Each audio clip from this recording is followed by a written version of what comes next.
Բարի երեկո, Tribune-ի եթերում կարճ միացում հաղորդաշարն է։ Յուրաքանչյուր ուրբաթ ամփոփում ենք շաբաթվա կարևոր իրադարձությունները։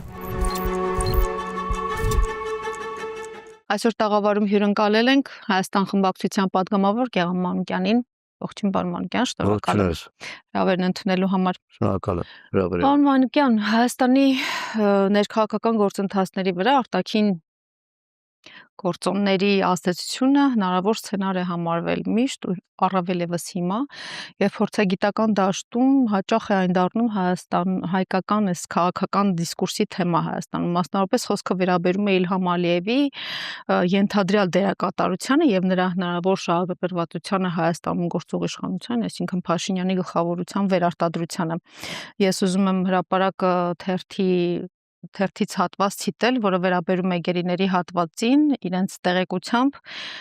բայց ուզում եմ ամբողջությամբ իհարկե ասել, մինչ հայ հանրությունը գուշակում է, թե Իլհամ Ալիև ընտրությունների շեմին ինչով եւ ինչպես է աջակցելու իր ընկեր Փաշինյանին եւ կանխատեսումներ անում, որ գուցե Ադրբեջանը սահմանային մի միջադեպ սարքի, որ ԿՊ-ն պատերազմով սարսափեցնի հայ ընտրողին ու քվե կորզի, պարզվում է Ալիևն ավելի լավ լուծում է գտել։ Հրապարակի տեղեկություններով Ալիևն ուզում է մինչ ընտրությունները գերիների 2 խումբ վերադարձնել Հայաստան, մի խմբում կլինեն 8 հոգի, մյուսում 3։ Բացառությամբ Արցախի ռազմաքաղաքական ղեկավարության 19 գերիներից 11, այսինքն որոնց մեծ մասը 20 թվականից ի վեր Բաքվի բանտում տառապում է ու կվերադառնա հայրենիք, թե ոչ, էտել է հարցականի տակ։ Ըստ ձեզ սա իսկապես նախընտրական նվեր է, որ պատրաստել է Ալիևը Փաշինյանի համար եւ կարող է հռետորական հնչի հարցս, այս դեպքում ինչու է ենթադրյալ ցուցակում գերիների չկա նաև Արցախի ռազմաքաղաքական ղեկավարությունը, թե դա ավելի այդպես VIP sense բանի համար ապահում անկտոր է, էլի sense ով է շահում իրականում Ալիև աջակցում է Փաշինյան թեզից իշխանությունը, թե ընդդիմությունն է, այս երկու հարցով միած սկսենք հələ հասկանանք։ Նախ ասեմ պարզ մի բան, թեկուզ մեկ գերու վերադարձ հայրենիք արդեն ինքնին լավ նորություն է։ Գիտեմ։ Եվ տա Աստված, որ թեկուզ մեկ հոգի վերադառնա, բայց տա Աստված, որ բոլորը վերադառնան։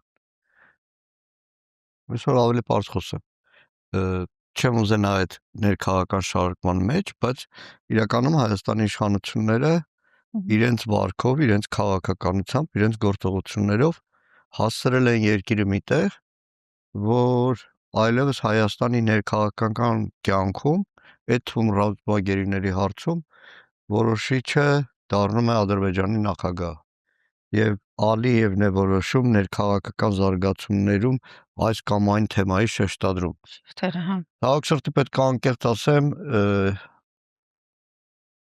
բացի երբեմն հերթապահ հայտարարություններից, Հայաստանի իշխանությունները բազմաթիվ հնարավորություններ են ունեցել, լուրջ հնարավորություններ են ունեցել մեկընդմիշտ փակելու Ադրբեջանում գտնվող ռազմագերիների վերադարձի հարցը, բոլորի վերադարձը ապահովելով։ Բայց ցավոք սրտի այս իշխանությունների հոգսը դա չի եւ իրենց քաղաքական հաշվարկները լրիվ այլ են եւ հիմա էլ չբացառում որ այո այդ հարցը լինի, բայց շատ ավելի գլոբալ էլի հարցեր կան, որտեղ Ադրբեջանը ամբողջովին տիրապետում է եւ այս իշխանության հանցանքներից մեկը հենց դա է։ Իրենց ապաշնոր քաղաքականության հետևանքով մի վիճակ են ստեղծել, որ այլևս Հայաստանի քաղաքացին չի որոշում իր ճակատագիրը։ Պայմանական օրինակ ասեմ նույն սահմանադրության հետ կապված։ Այս իշխանության հետևողական ապաշնոր քաղաքականության արդյունքում Հայաստանի քաղաքացի սահմանադրության հանրաքվեի իր քվեն այո կամ ոչ ասելը ոչ թե համարելու է իր խնդիրը, ոչ թե համարելու է իր մոտեցման հարցը, այլ ամբողջությամբ փոխկապակցում է թե Ադրբեջանը ինչ պետք է ասի եւ դրան ինչ է հետևելու։ Հասցրել է Հայաստանը միտեղ, որ այլևս պայմանական ասեմ, սահմանադրությունը ազատ մի արած է սրան վերընտրություն լինի, որը ես բացառում եմ, բայց թեկուզ տեսականորեն այդպես որ նայում ենք, եթե սահմանադրությունը դրվում է հանրաքվեի, ոչ թե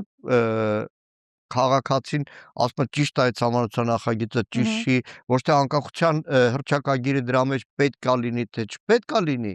այլ հանրաքվեի արդյունքից հետո Ադրբեջանը ոնց է դիրքավորվելու Հայաստան նկատմամբ։ Պայմանական ասեմ, Հայաստանի բնակչությունը մերժում է սահմանադրության այդ նախագիծը, մերժում է, որ Հայաստանի սահմանադրությունից հանվի անկախության հռչակագիրը, եւ դրան արդեն Ադրբեջանին այս իշխանությունը տվել է ամբողջությամբ լեգիտիմ հնարավորություն միջամտելու թեկուզ ռազմական ճանապարհով միջամտելու Հայաստանի ներքին գործերին։ Դրա համար ենք ասում, որ սուտ է խոսում այս իշխանությունը խաղաղության մասին հայտարարելով։ Այս իշխանությունը ոնց որ 21 թվականի խաղաղության կոչով եկավ եւ իշխանության եւ բերեց առնվազն 3 պատերազմ, հիմա էլ ինքը ձգտելով իշխանության նույն խաղաղության կոչով Հայաստանին ներքաշելու է նոր պատերազմի մեջ։ Ստացվում է Ալիևը որոշում է ով է ընտրվելու Հայաստանում 1 որոշում է գերիներից ում ուղարկի ում չուղարկի միջազգային մեխանիզմները գիտենք որ ժանգոտել են Ալիևի պարագայում որ հաստատ չեն աշխատում բացի դա Խավիարյան սկզբունքների մասին էլ գիտենք այս ամենը պարզ է այս դեպքում լուծումը որն է նախ որովհետև Փաշինյանն էլ երեք էլ ճեպազրույցում ասեց մենք զբաղվում ենք հիմա դուք ուզում եք մեկ հետ բերենք թե հետ չբերենք գերիներին չեմ հասկանում դուք ինչ եք ուզում ասում մեզանից Չէ իրականում համաձայն չէ որ միջազգային մեխանիզմները ժանգոտել է այդ միջազգային մեխանիզմները աշխատացնելու ունակություն է պետք եւ վստահ եմ որ համադրված համակարգված եւ հայկական սփյուռքի հետ եւ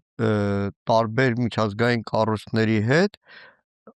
նաեւ մեր դիվանագիտության համադրված աշխատանքի արդյունքում մենք հնարավորություն ունենք բեկում մտնել այդ բոլոր հարցերով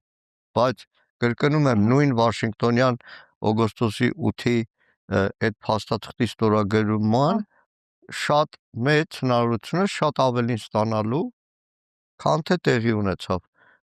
երբ որ երեք Փաշինյանը հայտարարում է որ Եվրոպայի առաջնորդների Հայաստանյան համաժողովում այդ հարցը չեն պատրաստվում քննարկել ինքնին արդեն խոսում է որ Հայաստանը ձեռքից բաց է թողնում այն հիմնական գործիքակազմերը, որը աշխարհի տարբեր երկրներ, տարբեր ժողովուրդներ բնականաբար մինչև վերջին կաթերը կօգտագործեին։ Անկամ քանի որ խոսեցիք ընտրական թեմայի մասին, թեթև ակնարկ արեցիք իհարկե, ես կուզեի անդրադառնալ Գելափի երեկվա։ Չեմ ուզում անդրադառնալ։ Ոչ թե ով կհաղթի, այլ այն մյուս հատվածը։ Ես սոցհարցումների հետ կապված մի բան ասեմ։ Տեսեք, Հայաստանում կա մի քանի մասնագիտություն, որը անպատասխանատվության մարմնացում է։ Մեկը քաղաքագետ կոչված է, որ ամեն քարի տակից ելնողը քաղաքագետ է։ Քաղաքագետները իրենց հարցազրույցներում կանխատեսում են այս կամ այն բանը։ Այդ բանը չի կատարվում։ Մի ամիս հետո նորից նույն լրջությամբ գալիս սկսում են կանխատեսել այս բանը եւ մեկը իրեն նեղություն չի տալիս հասարակությանն ասի հասարակության ներողություն եմ խնդրում քանի որ ես սխալ եմ ձեզ փոխանցել կարծիք ինչպես գիտեք երկիր մեդիայում աշխատելու ժամանակ շատ հաճախ լրագրողներից հետ մի թեմայով վեճ է լինում մեկ էլ թե սրան շուր հրավիրենք ինքը PR մասնագետ է ասում են լսեք PR-ի մասնագետը եթե որևէ ընտրության որևէ ընտրարշավային կամպանիայի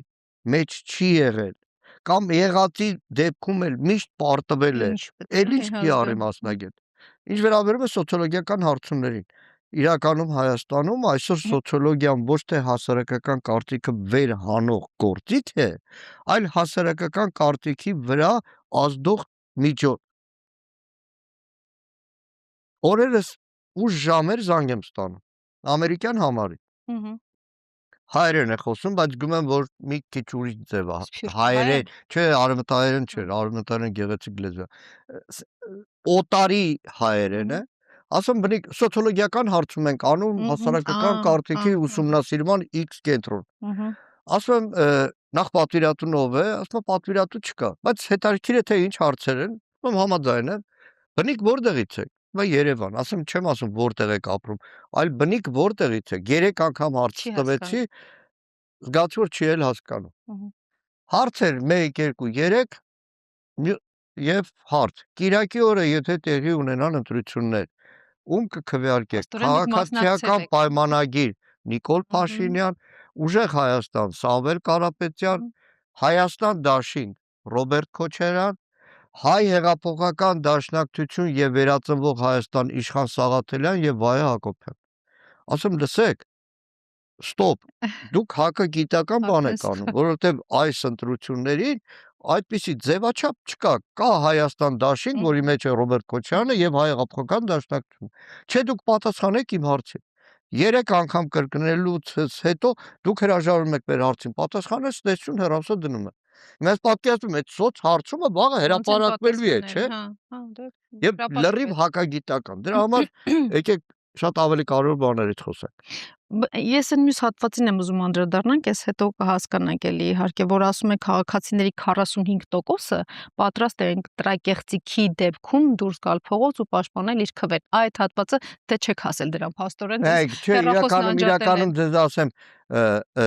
յետընտրական պրոցեսներում կեղծիքների դեպքում քվե տված քաղաքացին այդ մթնոլորտում միշտ պատրաստ է պաշտպանել իր քվեն։ Եվ այո կեղծիքի դեպքում լինելու է յետընտրական պրոցես, դա միանշանակ է։ Իրականում հիմա կեղծիքների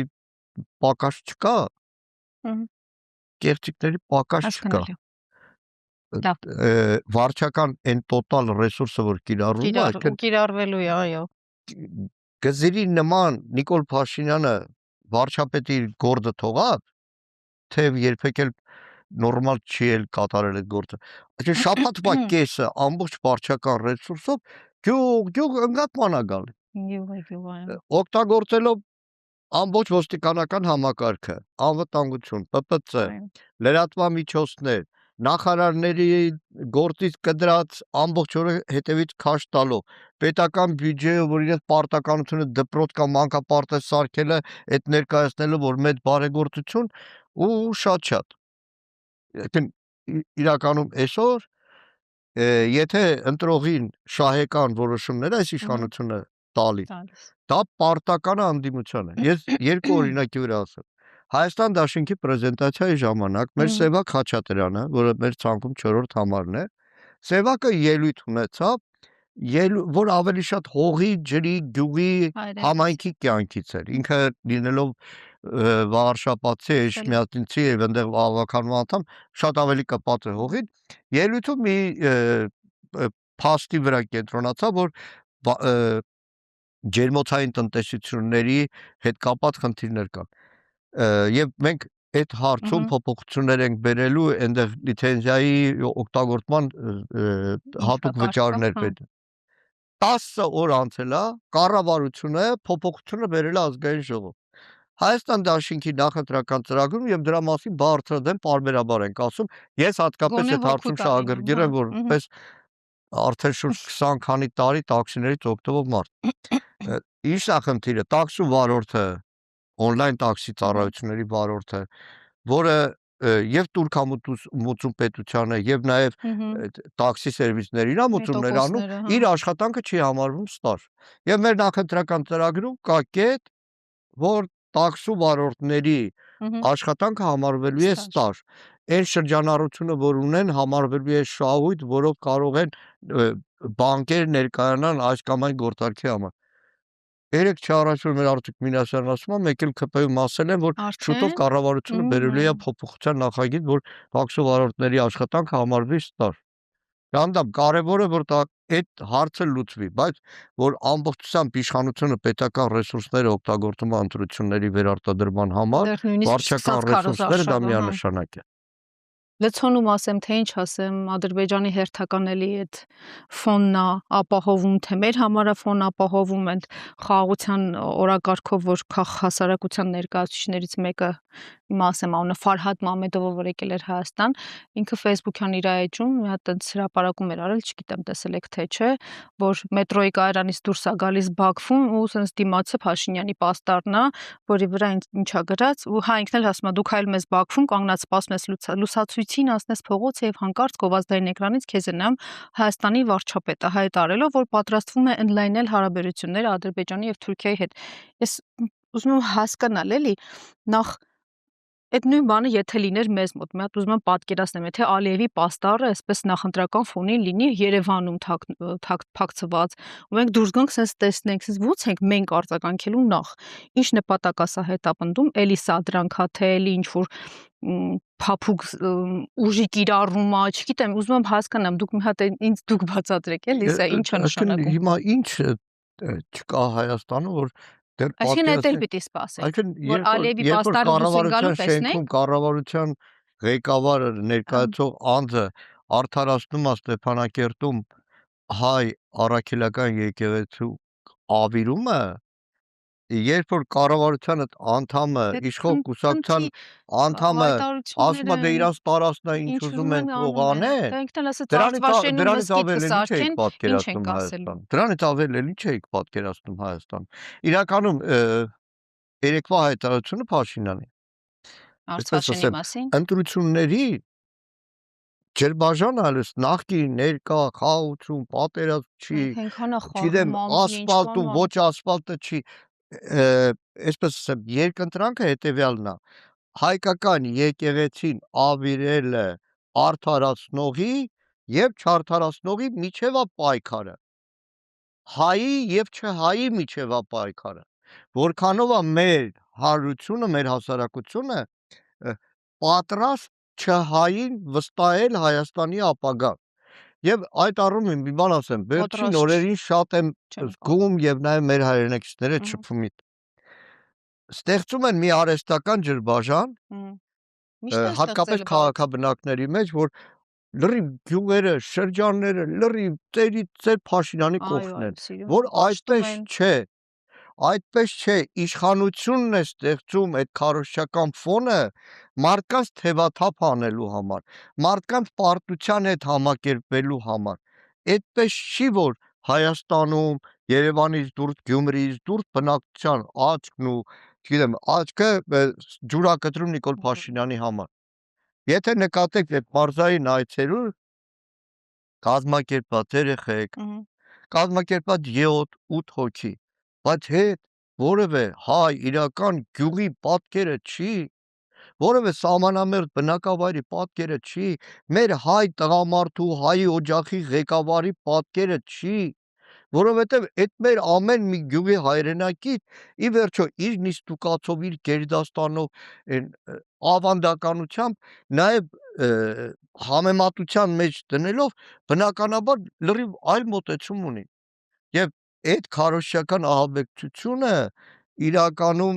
այս իշխանության դեմ հանդես եկողների դեմ պետք է փշրվի։ Այս իշխանությունը ժողովրդի կողմից չի ընդունվում։ Չի ընդունվում։ Եվ այսպես ասեմ, կան գործիքներ, որոնք իրենց ազդեցություն են, փողոցային հարցումներ, vox pop, որը բանա ինքը օբյեկտիվության մի հատ մեծ սանդղակ է,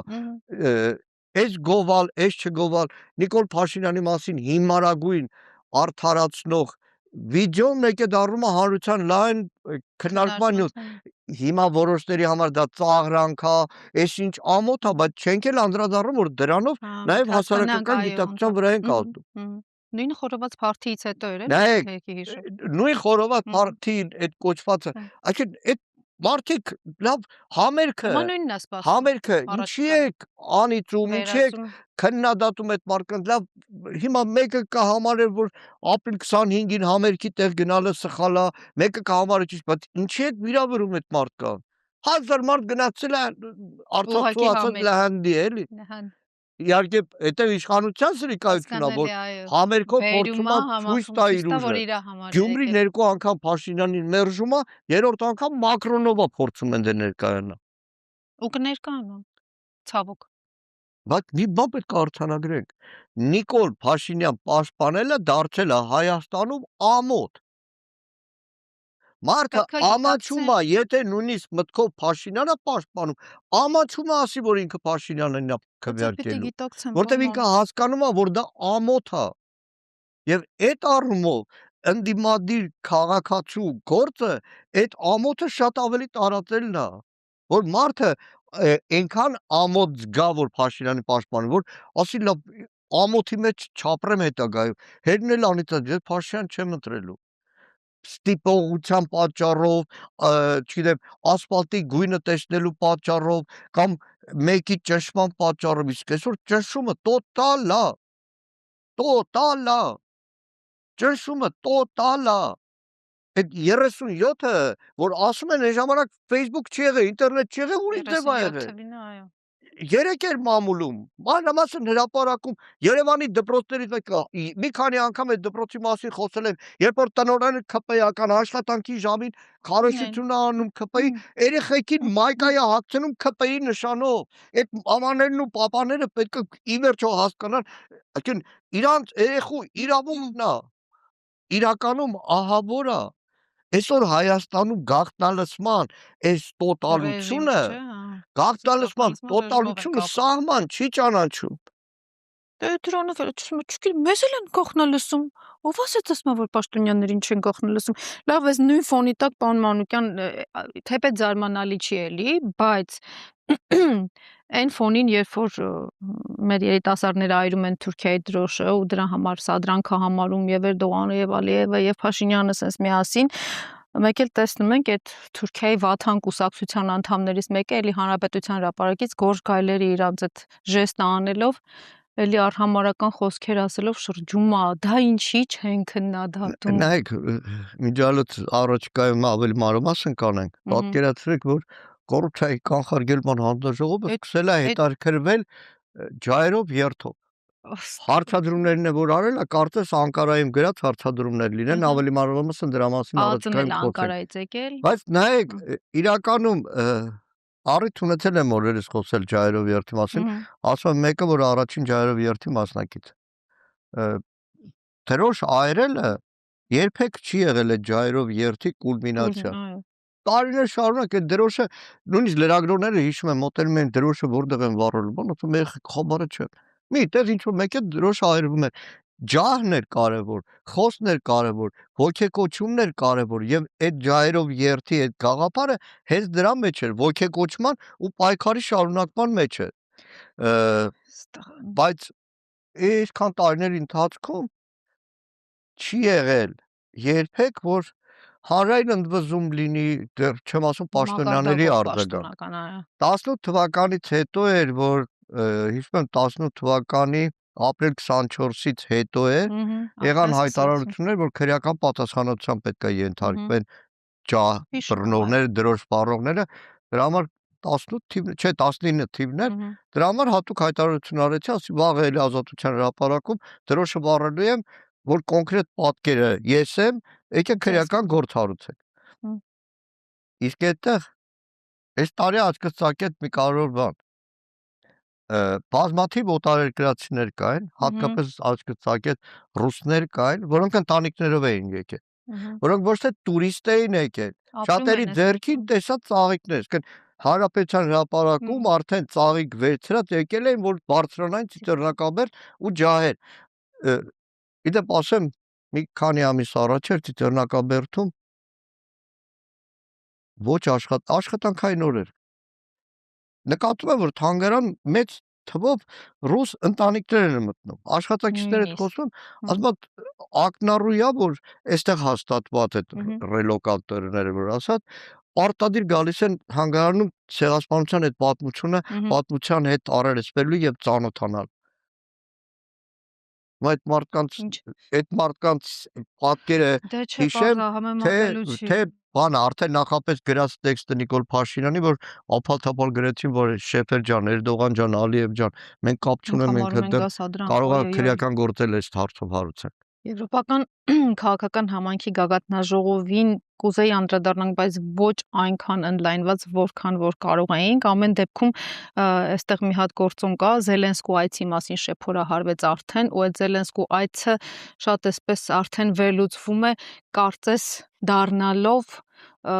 այսինքն գագաթնաժողովը վերանվանելով ավելի շատ հակառուսականության գագաթնաժողով։ Հա, ի սկզբանե էր պարզ եւ ի սկզբանե հասկանալի է, որ Փաշինյանը քարոշչական, ներքին քարոշչական գործիք իրեն աջակցելու այդ քարոշչական գործիքի համար Հայաստանը դարձրել է ռազմադաշտ։ Եվրոպական երկրներ Ռուսաստան պատերազմը երկու օր տեղափոխելով Հայաստան։ Եվ որևէ մեկի համար գաղտնիք չի, թե ինչ հակառուսականության դոզայա լինելու այդ երկու օրը։ Ես հիմա ռուսների պաշտպանություն չեմ ասում, բայց նույն ձևի նաև եվրոպացիներին կամ ուկրաինացիներին հայերել էր դատապարտել, բայց ինչի՞ է այս պատերազմը բերում մեր երկիր։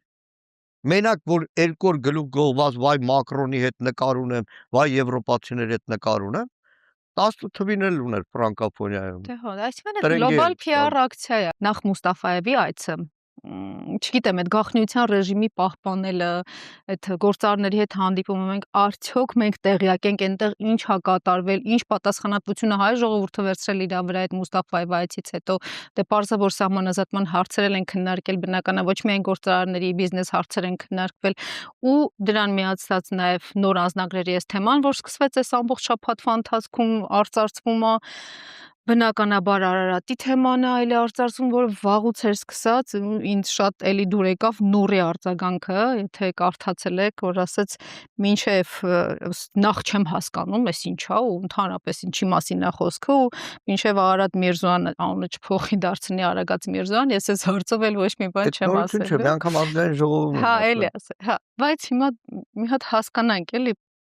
Պոն Մանուկյան, էս էլի հերթական իբր քաղաքական հաշվարկներն է, էլի PR-ի շարունակությունն է, իրական Շահեն Մուստաֆայևի այցը այդ համատեղ հանձնաժողովն է, այսինքն որ պարբերաբար է լինում։ Այդ պարզը 13-րդ հանդիպումն էր սա, բայց նորություններ այդ գործարարների հետ հանդիպումը, որը ու փակ ռեժիմը շատ դե հա, բնականաբար փակ ռեժիմ պետք է լիներ, բայց լրագրողները էլի գնացին գտան նրանց։ Էլի իշխանական այդ գործիքներ, որ փորձեցին օգտագործել վայ տնտեսություն, առևտուր, հեսա մանդարինը, պոմիդորը, բանը գնալու, գալու է։ Իդեպ ասեմ, այս ֆոնին եւ Թուրքիայի հետ առևտրային հարաբերությունների ֆոնին շատ ուշագրավ դեպք տեղի ունեցավ Վրաստան։ Մարնեուլի ադրբեջանաբնակ շրջան։ Բնակչությունը բողոքի հսկայական ալիք էր բարձրացել, բնակչությունը բողոքում էր, որ ներկրման գյուղմթերքի ներկրման արդյունքում իրենց ապրանքը չի վաճառվում։ Էժան ապրանք են ներկրել եւ իրենց գյուղատնտեսությունը մարնելու լուրջ վնասներ է կրում։ Եվ դա հայլային պատկերն է ապագայում Հայաստանում սրանց գաղափարների ծրագրերի իրականացման դեպքում, որ հայ գյուղացին, որը չարքաշ աշխատում է, բերք է մշակում, դրա հնարավորությունից է զրկվելու։ Ինչ վերաբերում է անձնագրերին, նայեք, նախ այստեղ կա մի շատ կարևոր բան, փորձում են մանիպուլացնել, թե նախկին անձնագրերը մեր վիզայի ազատականացում, որ այդպես չի, նախկին անձնագրերը բոլոր չափանիշներին համապատասխան են։ Ես Հովհաննես Շիրազը շատ եմ սիրում։ Մի պոեմ ունի Հանճարի խելագարը։ Մի հատված կա, դու էր թուրք ես ովարնախում, որ պոկել ես ուզում նորից մասիսն անգամ իմ շուրթերից, չէ դու լռիր քո ժամն անցավ, քո անատի խավարն անցավ։ Էդ էլ կասնի, այդ անձնագիրը շրջանառության մեջ չի լինի, որտեղ սրանք չեն լինի այլևս հունիսի 7-ից հետո։ Դե շնորհակալություն հրավերի համար։ Շնորհակալ եմ պարոն Մանուկյան։ Շարունակեք հետևել մեզ բոլոր սոցիալական հարթակներում, միացեք մեր Patreon-ին շաբաթվա անցուդարձից առաջինը եւ մշտապես տեղյակ լինելու համար։ Կհանդիպենք։